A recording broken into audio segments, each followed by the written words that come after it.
times. I was the season champion last year. I've had almost every model Porsche car.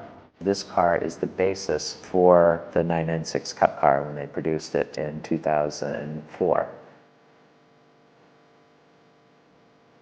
It was actually one of my customers' cars, and when he retired, he knew how much I loved the car and asked me if I could buy the car, and I jumped at the opportunity. It has no options on it whatsoever except the air conditioning and the ceramic brakes. It's a really cool car because it was the start of the GT cars in the United States in 2004. It had substantial more performance than the base 996 car did. A lot higher RPM motor as well. The sound is pretty awesome actually when you drive it.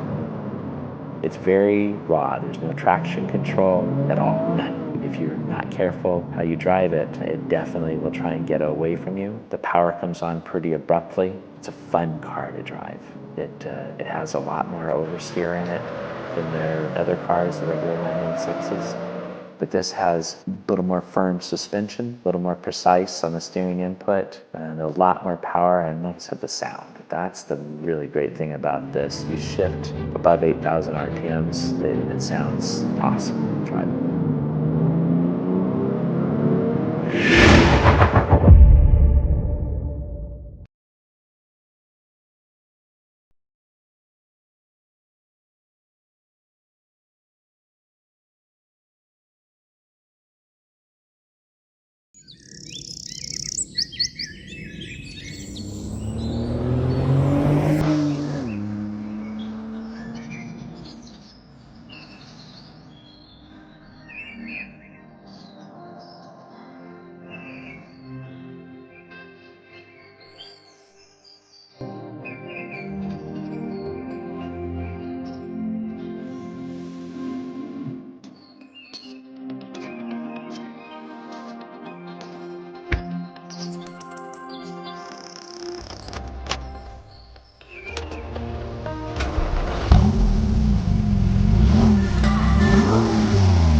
inspired by an F-16 fighter jet and squarely aimed at the Italians and Germans, it showcased a number of industry firsts, and the daily driver supercar was born.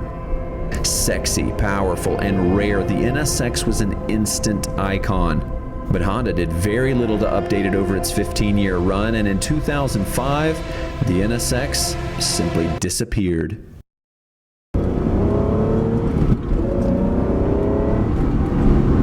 So this was the first production car with an all-aluminum monocoque cockpit chassis area. They also used titanium rods in the engine, another first for production. And a little guy by the name of Senna drove the car and helped develop the suspension settings. The seating in this car is so low, it's like your butt is just scraping the ground. So Acura said, hey, let's call up a guy who's good at designing cars. Hey, Pininfarina, will you design a car for us? Yeah, great. Hey, LeBron, want to come and play basketball for us? Listen to that engine. It revs all the way up to about 8,000 RPM. You can't even get it there. Second gear, 60, and I'm still only at 6,500 RPM. Wow.